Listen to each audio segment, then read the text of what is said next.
Children are gearing up for another year of learning, and we've got to continue our education too. Randy Wooden from the Professional Center by Goodwill is here to talk about the importance of being a lifelong learner. Randy, this is something that really does make a difference when you talk about professional opportunities on down the line. It does, and you think back to, I think back to when I was a young guy coming out of high school. At that time, if a high school diploma, you could get a job in a factory and provide for your family without having to upskill, without having to acquire new technical skills and other skills. Those days are over for the most part. They really are. And so now it's, okay, fine, our kids are back in school, and so in some cases it's yay, in other cases it's oh, boo-hoo. But what about us? What about us in our career? That constant learning is just kind of the way things are. And some people are curious to learn for learning's sake, and I get that. But from a practical career professional standpoint, to remain competitive and relevant in your field, there's got to be continuing education. Back in your studio, when I was coming out of college, it doesn't look anything like it does today. It has Same changed thing for the studio 100%, here.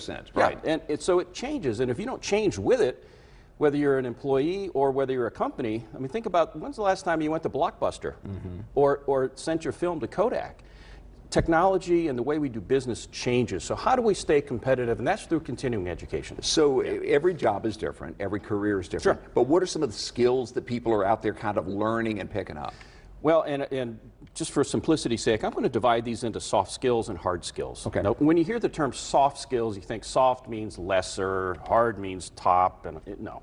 Hard skills are the functions and processes, the acronyms, the jargon, the things that you've either done or you haven't. Okay. Now, you'll have to talk about your depth of competency in those. The technical but stuff. you either have it, or if I'm going to be a purchasing manager and I don't have purchasing on my resume, chances are probably not a fit. Or a software engineer with a specific type of software. And those guys really have to upskill because like that, technology changes. Yeah. So they're hard skills, and then also the soft skills. And I call those kind of the Boy Scout skills. Things everybody has them to some level, I suppose.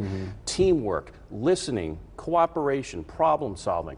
Those are all things that I think we have to some degree. But you'll need to be able to have a combination of both. And I call them the 2 C's. Not just hard skill, soft skill, but competency and culture fit.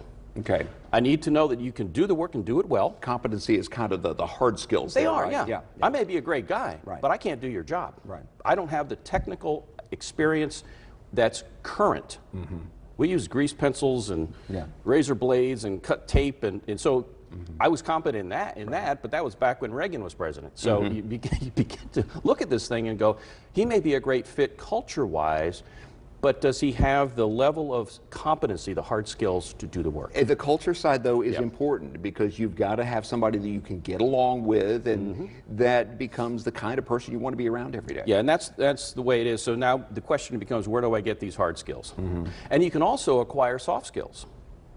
Whether you go to a brick and mortar, traditional 2-year, 4-year master's program, what have you. There are concerns about that. There's the cost issue, but there's also the convenience and logistics issue. If you're working, you may not be able to attend classes when they're offered. But online allows a whole lot of flexibility. And also cost-wise, it's a whole lot more reasonable. Some are free. Even the ones that cost money will typically offer some kind of teaser or preview so you can get a sense for what the course might be all about. Well, you talked about the Boy Scout skills. Girl Scout skills. Trustworthy, loyal, friendly, courteous, kind, obedient, cheerful, thrifty, brave, clean, and reverent. And the 13th is a scout is hungry, but you don't have to put that on your resume. Did you put that on your resume? No. But every Boy Scout should. Hey, I'll tell you what, real quick, LinkedIn is a great resource. If you've upgraded to a premium package with LinkedIn as a job hunter, it's called LinkedIn Learning, and there are tons and tons and tons of great ways skill. to learn. And they're also from beginner, intermediate to advanced, so there's something for everybody there. Great suggestions. Thank you, Randy. Yeah. Hey, if you want to get in touch with Randy, you can always go to goodwillnwnc.org/ProSitter or email him directly at rwooden@goodwillnwnc.org. His phone number 336-407-7306.